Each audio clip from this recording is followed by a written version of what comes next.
présidentielle 2025, ce que l'émissaire de l'ONU a recommandé à la CEI pour des élections apaisées. Et là, il faut qu'on soit clair. Hein? Monsieur Leonardo Santos Simao, qui est le représentant spécial de monsieur Antonio Gutiérrez, le secrétaire général des Nations Unies, monsieur Leonardo Santos Simao est le représentant de ce monsieur-là en Afrique de l'Ouest et puis au Sahel. Donc, il n'est pas venu spécialement pour la Côte d'Ivoire. Mais pourquoi il est venu en Côte d'Ivoire? On vous a déjà expliqué. Ce que je vous ai expliqué de suite là.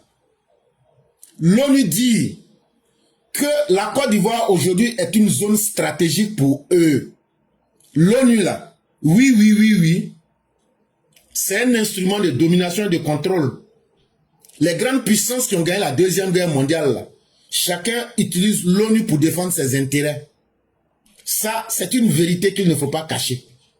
Aujourd'hui, l'ONU dit qu'on ne peut pas laisser l'Afrique de l'Ouest dans le désordre. Donc, ce que les Américains ne peuvent pas faire là, ce que l'OTAN ne peut pas faire là, l'ONU vient faire ça. Le candidat de l'ONU s'appelle Alassane Dramane Ouattara. On va vous dire la vérité. De la manière que vous n'aimiez pas l'ONU quand vous étiez au pouvoir là, c'est comme ça, nous, on aime l'ONU quand on est au pouvoir. Est-ce que vous comprenez un peu ma logique? Ça paraîtrait un peu absurde. De la manière que vous n'aimez pas du tout l'ONU quand vous étiez au pouvoir là. Et puis nous, on aimait l'ONU là. C'est comme ça quand on a pris le pouvoir aujourd'hui là. C'est comme ça, nous, on aime l'ONU quand on a pris le pouvoir. Donc là, quand on était opposant, on aimait l'ONU. Quand on n'est plus opposant, quand on est au pouvoir, on aime l'ONU. Mais vous, quand vous étiez au pouvoir, vous voulez cacher vos mauvais comportements, vous n'aimiez pas l'ONU. Mais aujourd'hui que vous n'êtes plus au pouvoir, que vous êtes faible, vous faites semblant d'aimer l'ONU. Si moi-même qui ne suis pas intelligent là, je comprends tout ça là, ça veut dire que l'ONU là, eux comprennent. C'est ça ils sont venus vous dire. Celui qui va organiser l'élection là, c'est CEI. Le président de la CEI là, s'appelle Ibrahim Koulibaly Kibié. Le lundi là, ils sont allés rencontrer Ibrahim Koulibaly Kibié. Quand ils sont arrivés là, qu'est-ce qu'ils ont dit à Ibrahim Koulibaly Kibié? On dit trop parler là, ça donne d'abord. Attendez, je vais faire jouer. Là, quand c'est comme ça, on ne va pas m'accuser. Attendez, je vais faire jouer. Nous venons d'avoir une session d'échange sur l'état de préparation du pays vers les élections. La commission électorale indépendante a un rôle clé à jouer. Il a commencé déjà son travail et sera aussi impliqué dans les étapes à venir. Donc nous avons reçu des informations sur le travail déjà fait et le travail pour les prochains temps vers les élections. Et aussi des préoccupations soulevées pour les forces politiques et pour les candidats. Et surtout des explications sur les dispositifs de la loi électorale et les efforts de formation des représentants des partis politiques. Mais nous avons, à notre avis, il faut continuer à donner les explications, la formation, pour que les citoyens comprennent qu'une chose, c'est avoir une logique des choses, et d'autre, c'est que la loi prescrit.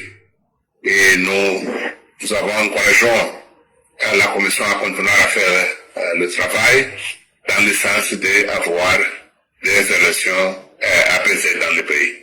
Donc voilà le résumé de notre entretien. Merci. Ok. Mesdames et messieurs, vous avez entendu la voix de M. Simao. Est-ce que c'est moi qui j'ai parlé? Lundi, là, M. Simao allait rencontrer Koulibaly Kibié. Avant de parler là, j'ai mis ce qu'il a dit. Il dit, lui, il allait rencontrer M. Koulibaly Kibié à la CEI. Il dit, quand il est venu là, M. Koulibaly Kibié lui a expliqué, et de toutes les explications que M. Koulibaly Kibié a données là, Il dit il n'y a rien qui est mauvais dans ce que M. Koulibaly Koulibaly a dit. Il dit toutes les accusations de l'opposition là, que quand eux-mêmes ils utilisent la logique, ils voient que les opposants, leurs propos sont basés sur rien du tout. Et donc, qu'est-ce que lui demande à M. Koulibaly Koulibaly?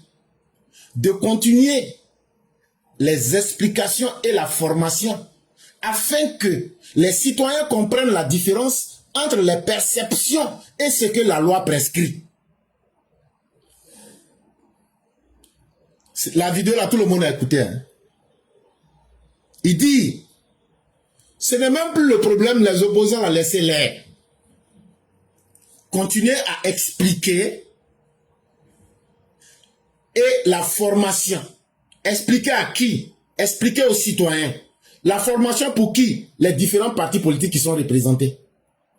Donc là, tous les exclus là, c'est fini. L'ONU dit, vous parlez, vous criez là, mais vos propos là, c'est zéro. Quand on parle, les diplomates ne parlent pas comme nous. Eux là, ce qu'ils ont envie de te dire là, vont bien masquer.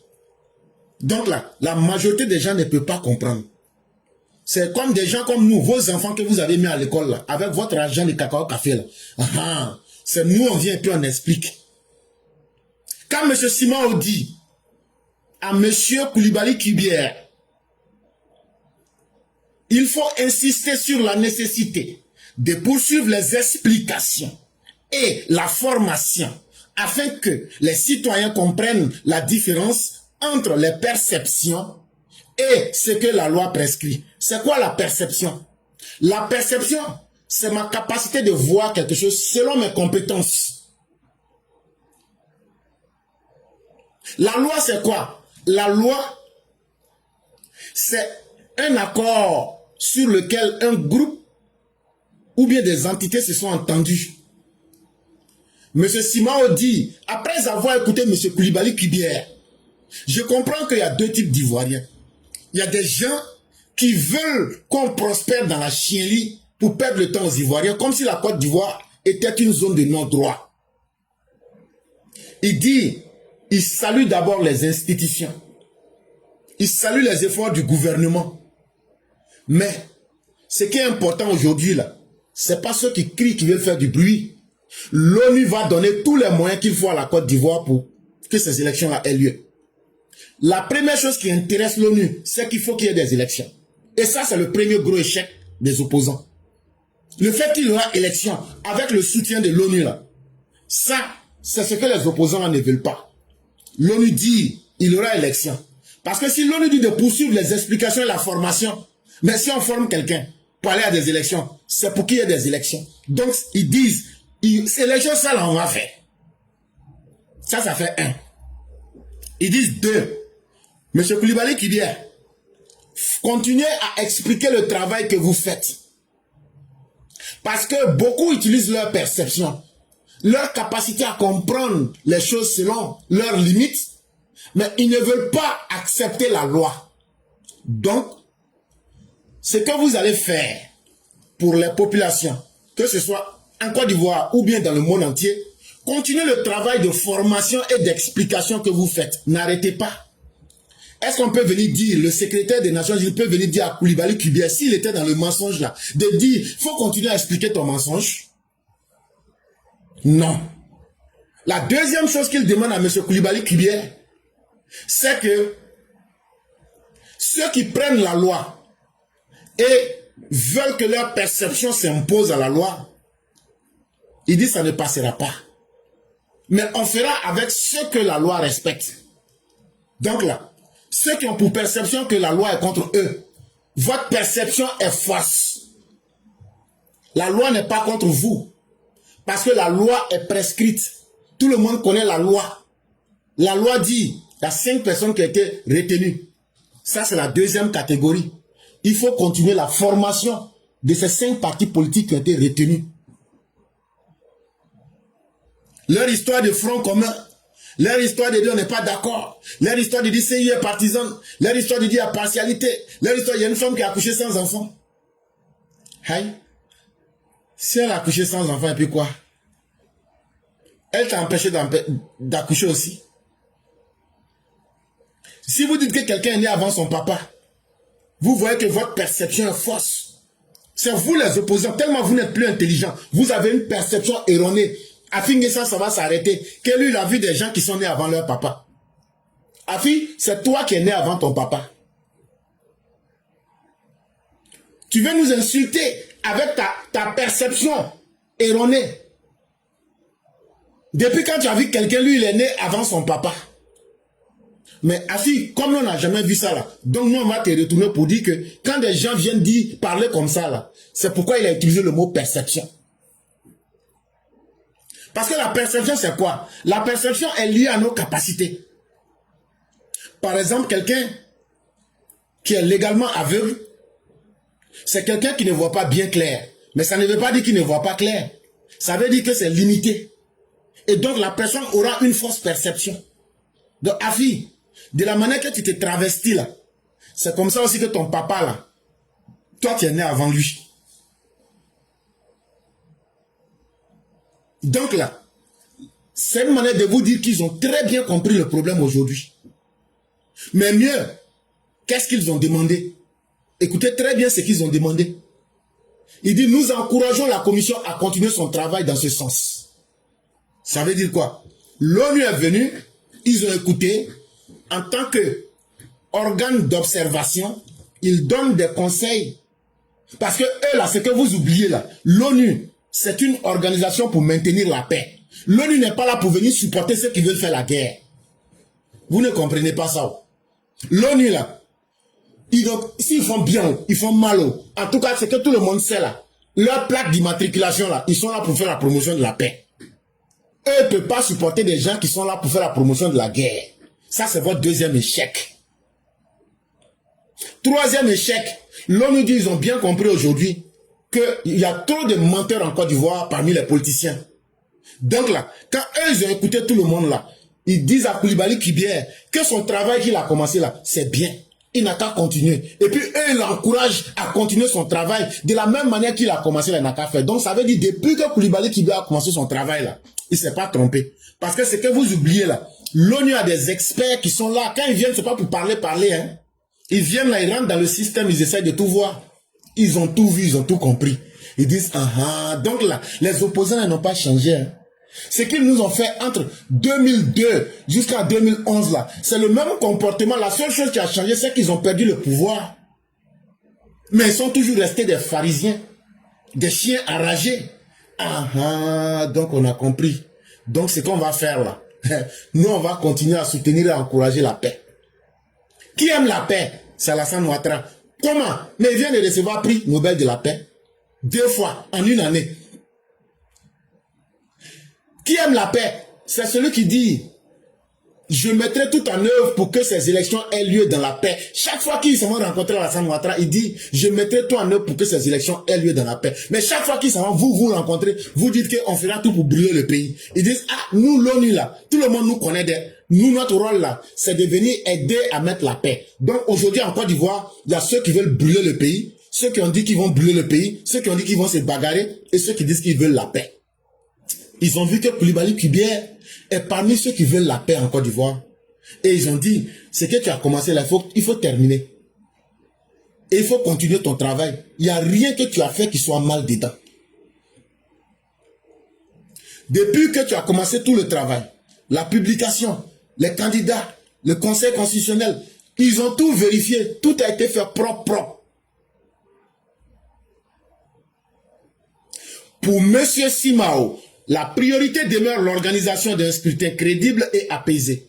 Nous encourageons la commission à continuer son travail dans ce sens, a-t-il ajouté.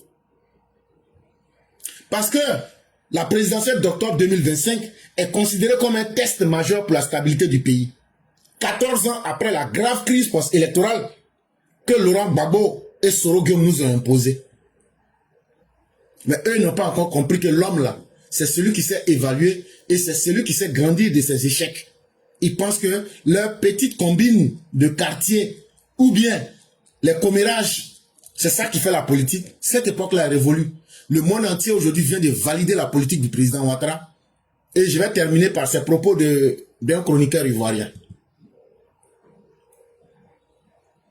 La position de l'ONU, c'est qu'on aura des élections en 2025. La Côte d'Ivoire ne peut pas se permettre de ne pas avoir des élections.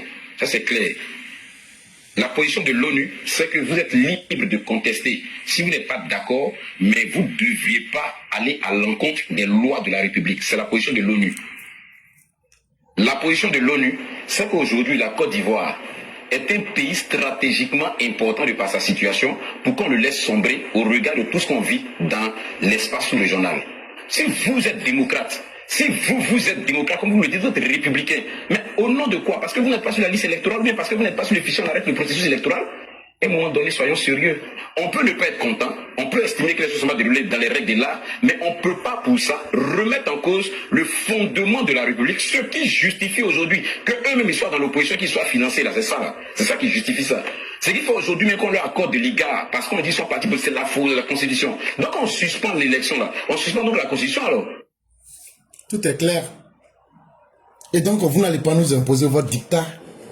Surtout que vous ne proposez rien à la Côte d'Ivoire. Tous ces politiciens que vous voyez là, ils veulent venir prendre le pays là aujourd'hui, chers parents. Ça leur fait tellement mal que Ouattara ait réalisé des ponts, des routes, des universités, des écoles, des dispensaires dans vos villages. Ça leur fait mal, c'est ce qu'ils ne peuvent pas dire. Pourquoi Ouattara a fait tout ça là? C'est de l'argent qu'eux ils auraient pu prendre pour bien vivre. C'est ça qui les fait mal. Eux tous. C'est vrai que Chakajan, lui, il venait, lui, il a beaucoup de crédits. Ses comptes même ensuite sont bloqués. Il voulait prendre l'argent de la Côte d'Ivoire pour payer ses crédits.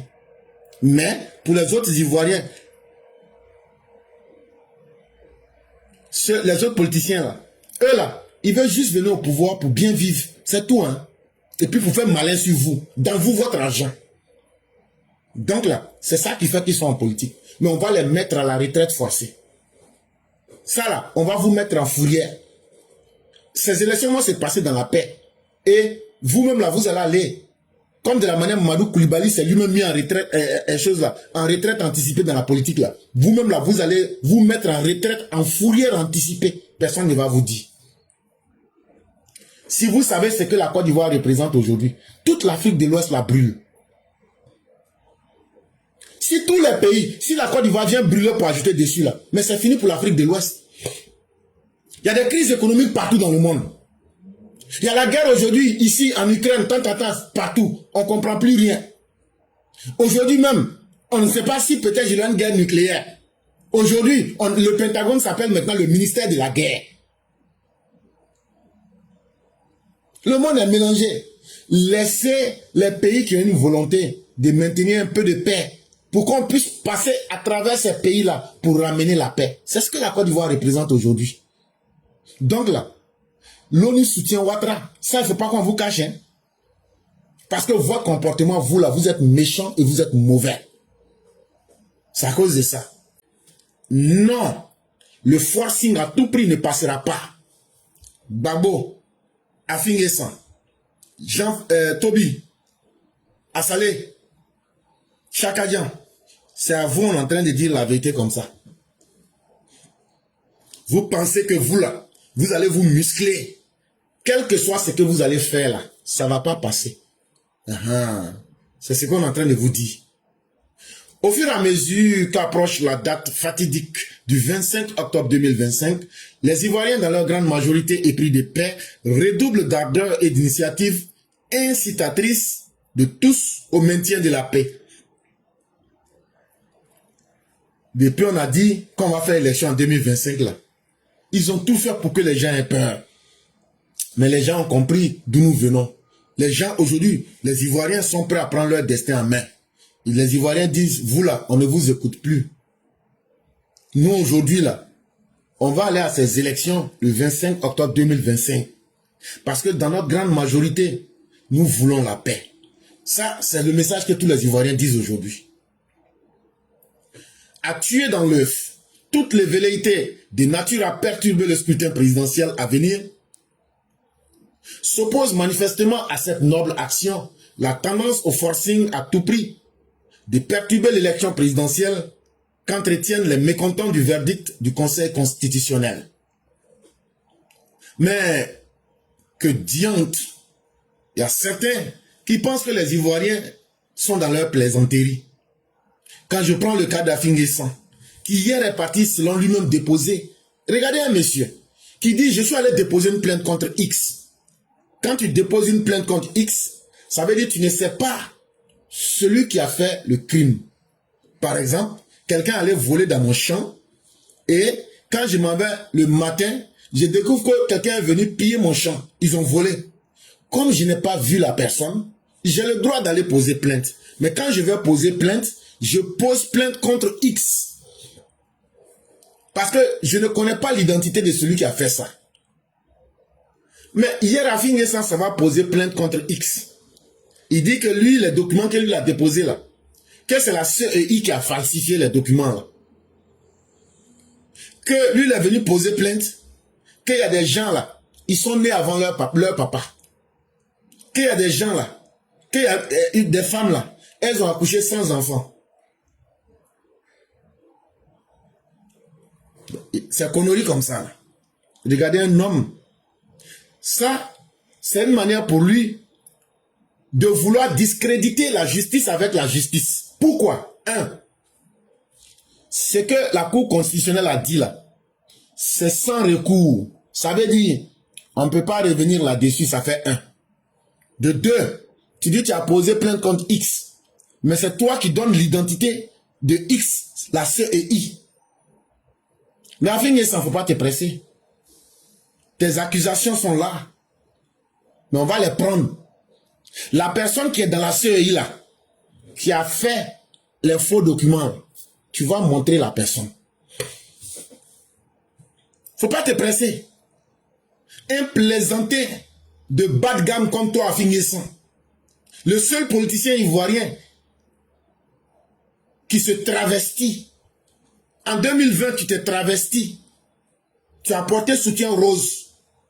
Slip rose. Rouge à lèvres avec boucle d'oreille bleue, turquoise. Avec des mèches roses. Fuchsia. La couleur là, on appelle ça fuchsia. Et puis avec un fond de teint barbare. Mais ça n'a pas pris. Ce qui manquait là, tu t'es pas tcha pour ajouter dessus. Mais tu t'es travesti. Donc, quand un travesti va déposer une plainte extra travesti, c'est simplement du forcing. Parce que vous voulez tuer dans l'œuf toutes les actions positives qui sont faites pour pouvoir perturber la présidentielle de 2025. C'est ça qu'on appelle le forcing. La tendance à tout prix de vouloir perturber les élections présidentielles. Parce que eux ne sont pas contents. Bon, si vous là, vous n'êtes pas content là-haut, qui vous a dit que quand vous êtes content là, c'est là que les Ivoiriens sont contents? Allons doucement, on va poser la problématique. Qui vous a dit que quand vous là, vous êtes content là, que c'est là que les Ivoiriens sont contents? Il y a eu une période qu'on appelle la période de contentieux. On ne vous a pas entendu. Et vous venez reprendre ces mêmes propos idiots pour vouloir essayer de tromper les gens. Ça là, c'est du déjà entendu, c'est du déjà vu. Et donc, ça n'inquiète personne. Tandis que ils sont en train de chercher à se discréditer eux-mêmes. D'autres sont là, pas de 4e mandat. C'est devenu le combat d'un certain Laurent Gbagbo. Selon lui, il est devenu le juriste. Et donc, il est capable de faire des interprétations erronées de la Constitution et du Code électoral. Alors que, après avoir échoué par divers recours et des discours au relent guerriers, des discours teintés de menaces pour la plupart, on leur a montré que l'intelligence humaine, c'est d'aller déposer ces dossiers de candidature. Et les raisons leur ont été données clairement. Mais que nos opposants sachent une chose. Leur échec là, c'est déjà consommé. Et leur forcing là, ça ne va pas passer. Tout ce que vous allez faire là, allait inviter l'armée du Burkina, du Tchad, du Soudan, du Mali et autres, avec vos propres mercenaires locaux, avec la Russie, ça ne va pas prospérer. C'est peine perdue que de jeter l'opprobre sur la justice ivoirienne à travers la Cour constitutionnelle, à travers la CEI. Ça ne marche pas. Vos nouveaux slogans, vos nouveaux arguments, qui sont toujours assortis en filigrane de menaces, vous voulez les imposer à qui? Vous là, vous ne faites peur à personne. Et ça là, il faut qu'on vous le dise clairement. Et le peuple vous attend de pied ferme. À un moment, ils étaient venus qu'il faut forcément un dialogue ouvert. Mais on va aller ouvrir un dialogue avec qui? Un dialogue avec des gens qui n'ont aucune conviction. Des gens qui... On a déjà fait 5 dialogues, mais vous n'avez jamais été capable de dire aux Ivoiriens, de tous les 5 dialogues qui ont été faits, voilà ce que nous les opposants on a pu mettre en place. Dans les 5 dialogues qu'on a fait là, nous-mêmes là, les signatures qu'on a mis au bas des pages là, voilà ce qu'on a respecté dedans. Vous n'avez rien respecté. Des 5 dialogues qui ont été faits, est-ce qu'il y a une ligne pour dire voilà ce qui est bon pour les Ivoiriens dedans? Donc les dialogues politiques avec des gens sans conviction comme vous ont montré leurs limites. Vous vouliez nous perdre du temps. Vous vouliez saboter le processus. Mais vous avez trouvé plus intelligent, plus coriace, plus perspicace et plus déterminé en face de vous que vous ne l'aviez imaginé. C'est Alassane Ouattara et les Ivoiriens. Et on va vous obliger à nous respecter. Parce qu'on ne fera pas de vous des privilégiés dans notre Côte d'Ivoire. Parce que c'est ce que vous voulez. Un traitement spécial, un traitement de faveur. Pour que nous, on n'a qu'à se mettre en bas de vous, pour que vous puissiez piétiner les Ivoiriens. Vous puissiez piétiner les lois de la Côte d'Ivoire. On va vous faire ce plaisir-là. Parce que vous voulez vous remplir vos ventres. Vous voulez être à l'aise. Ça, là, on ne fait pas ça pour quelqu'un. Donc là, vous pouvez continuer avec vos sempiternels discours guerriers. C'est vous les bantous, non? Les guerriers bantous, là. Faites ce que vous voulez. C'est devenu votre marque déposée de toutes les façons. Mais ça nous aide beaucoup et nous vous disons merci. Parce que ça montre que vous êtes les ennemis de la paix en Côte d'Ivoire. Vous êtes les ennemis de la tranquillité. Vous êtes les ennemis du progrès. Et ça, s'il y avait là où Alassane Ouattara est en train de glaner les prix, on est en train de lui distribuer les prix de paix. En dehors de l'Afrique comme dans le monde. Vous là, si on créait un prix pour donner ces prix-là à des gens qui savent faire le désordre là, sachez que vous aurez été distingués. On allait vous donner des prix pour être les meilleurs farceurs et troubleurs de la paix, de la quiétude et du développement. Et si vous avez vu qu'Alassane Ouattara a obtenu des prix, c'est parce qu'en vérité là, le monde entier, c'est un message pour vous dire que le monde entier en a marre de vous. Les prix de paix qu'on vient donner à Alassane Ouattara là, c'est une manière de lui dire, on voit tout ce que tu pardonnes dans ton pays. Mais tu as les hommes les plus inutiles. Et donc là, merci que tu arrives à attraper ton cœur. Mais merci du fait que tu restes très ferme. La fermeté que tu appliques au pouvoir. Et la volonté que tu appliques pour demeurer dans la légalité. Et pour imposer cette même légalité à ceux qui sont des vecteurs de désordre, des agents de désordre dans la société. On voit que vraiment, il faut être un homme suffisamment intelligent. Une opposition incapable de produire des idées nouvelles pour que notre société puisse aller de l'avant. C'est cette opposition qui veut sortir du cadre légal pour demander qu'on impose la chienlit et les arrangements entre politiciens. Et puis maintenant, on va laisser le peuple dans la merde. Vous pouvez adopter n'importe quelle posture que vous voudrez. Mais les Ivoiriens, là, vous n'allez pas, et on ne vous donnera pas plus de droits à vous que les Ivoiriens. Vous pouvez continuer dans votre violence. Vous avez entendu ce que j'ai dit. Tous les moyens pour maîtriser la violence, là, on a ça aujourd'hui. Et on est prêt. On va appliquer ça sur vous. Parce que le monde entier en a marre de vous. Quand les Américains viennent nous donner des véhicules là, on n'a qu'à faire quoi avec ça? Quand les Américains nous ont donné des blindés, on n'a qu'à faire quoi avec ça? Ça veut dire, on n'a qu'à vous mater comme il se doit. On n'a qu'à mettre fin à la violence criminelle que vous voulez imposer. Votre recours systématique à l'instauration de la chienlit, elle sera écrasée dans l'œuf.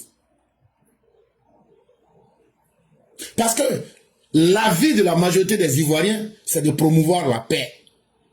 L'avis de la majorité des Ivoiriens est opposé à votre politique de la violence et de la régression perpétuelle. Ça veut dire, vous là, si on vous laisse la Côte d'Ivoire là, même le Burkina, le Mali là, dans leur djihadisme vont nous dépasser.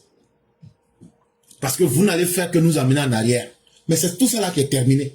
C'est pourquoi les gens disent à Ouattara, vraiment, on te donne, vous-même réfléchissez.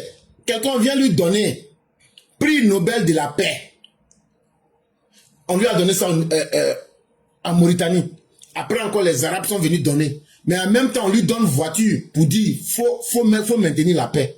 Ça veut dire que les gens savent aujourd'hui qu'ils n'ont pas des humains en face. On n'a que des violents, des barbares en face.